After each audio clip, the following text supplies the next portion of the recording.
नर्मदा जिला आम आदमी पार्टी के प्रमुख द्वारा नांदोद तालुका के घाटेट गांव में आई हुई वैसी प्राथमिक शाला की मुलाकात लेते हुए गुजरात सरकार के कहे जाते विकास कार्य पर गंभीर सवाल उठाए थे।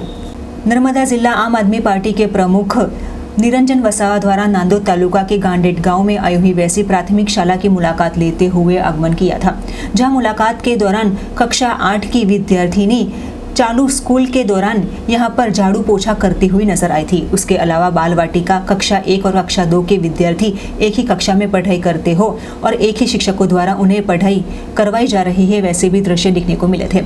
जिस संदर्भ में नर्मदा जिला के प्रमुख निरंजन वसावा ने नर्मदा जिला नांदोद तालुका के घाटेट गाँव की प्राथमिक शाला की मुलाकात के दौरान यहाँ पर कहे जाते वैसे गुजरात सरकार के ही शिक्षण अभियान तथा शिक्षण योजनाओं पर गंभीर सवाल उठाए थे।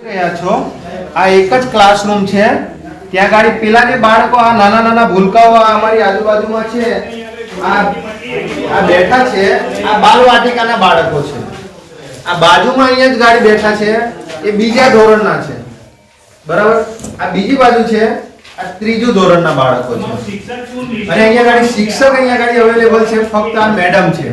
હે હવે એ મેડમ આ બાલવાટિકાના બાળકોને ભણાવે કે પછી આ ત્રીજા ધોરણ વાળાને ભણાવે કે બીજા ધોરણ વાળાને ભણાવે? હે આ તમે જો શું ખરેખર આવનારા દિવસોમાં આજે આ બાળકોનું જે ભવિષ્ય છે, આ તમને લાગે છે કે આ પરિસ્થિતિમાં જો સરકાર આવી જ રીતે જો બાળકોને ભણાવશે તો આ વિસ્તારમાંથી કોઈ દિવસ કોઈ બાળક ડોક્ટર બને, કોઈ વકીલ બને, કોઈ એન્જિનિયર બને કે કોઈ ક્લાસ 1 અધિકારી બનશે?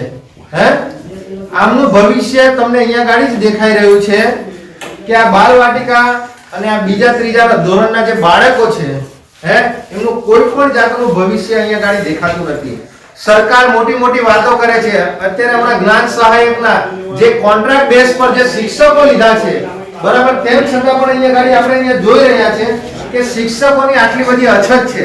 આ મેડમ એમની જે સરકારી ફરજ છે એ તો એ બજાવી જ રહ્યા છે, પણ એ મેડમ પણ હવે આ નાના નાના ભૂલકાઓ છે, આ ધમાલ મસ્તી કરવાનો એમનો સમય છે।